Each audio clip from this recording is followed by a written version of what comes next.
నమ్మించి పిలిచాడు, నడిరాత్రి నరికేశాడు. కారణం ఏంటి? నేవీ టెక్నీషియన్ కానీ నరరూప రాక్షసుడిలా ఎందుకు మారాడు? డబ్బు కోసం వేధిస్తే చంపేస్తారా?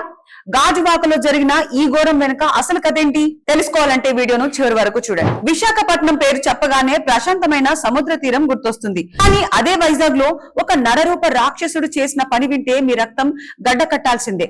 ఒక నేవీ ఉద్యోగి తన ప్రియురాల్ని అతి కిరాతకంగా చంపి ముక్కలు ముక్కలుగా నరికి ఫ్రిడ్జ్ లో దాచిన భయంకర ఘటన ఇప్పుడు సంచలనంగా మారింది. గాజువాక ఎల్వి నగర్ లో ఉండే రవీంద్ర అనే వ్యక్తి ఇండియన్ నేవీలో ఎయిర్ క్రాఫ్ట్ టెక్నీషియన్ గా పనిచేస్తున్నాడు.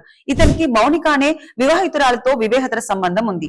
భార్య ఊరికి వెళ్లడంతో అదను చూసి మౌనికను ఇంటికి పిలిచాడు. రాత్రి వరకు ఇద్దరు బాగానే ఉన్నారు. కానీ అర్ధరాత్రి మొదలైంది అసలు గొడవ. మౌనిక డబ్బులు అడిగిందని గొడవ పెరిగి ఆవేశంలో రవీంద్ర కత్తితో ఆమెను పొడిచి చంపేశాడు. చంపడమే కాకుండా సాక్ష్యం దొరకకుండా ఉండాలని ఆమె మృతదేహాన్ని 4 ముక్కలుగా నరికేశాడు. సగభాగాన్ని తన ఇంట్లోని ఫ్రిడ్జ్ లో దాచాడు. మిగతా భాగాన్ని సంచిలో మూట కట్టి ఒక మూలన పడేశాడు. ఇంకా భయంకరమైన విషయం ఏంటంటే ఆమె తల కాళ్లను పెందుర్తి తీసుకెళ్లి తగలబెట్టేశాడు. చివరికి తానే పోలీస్ స్టేషన్ కు వెళ్లి లొంగిపోవడంతో ఈ దారుణం వెలుగులోకి వచ్చింది. డబ్బు కోసం వేధిస్తుందనే నెపంతో ఒక నిండు ప్రాణాన్ని బలి తీసుకున్నాడు ఈ కసాయి ప్రేమికుడు. ఈ సమాజం ఎటుపోతుంది? అక్రమ సంబంధాలు ప్రాణాలు తీసే వరకు ఎందుకు వెళ్తున్నాయి? దీనిపై మీ అభిప్రాయం ఏంటో కింద కామెంట్ చేసి చెప్పండి. ఇలాంటి క్రైమ్ అప్డేట్స్ కోసం ఇప్పుడే మా ఛానల్ ని ఫాలో అవ్వండి.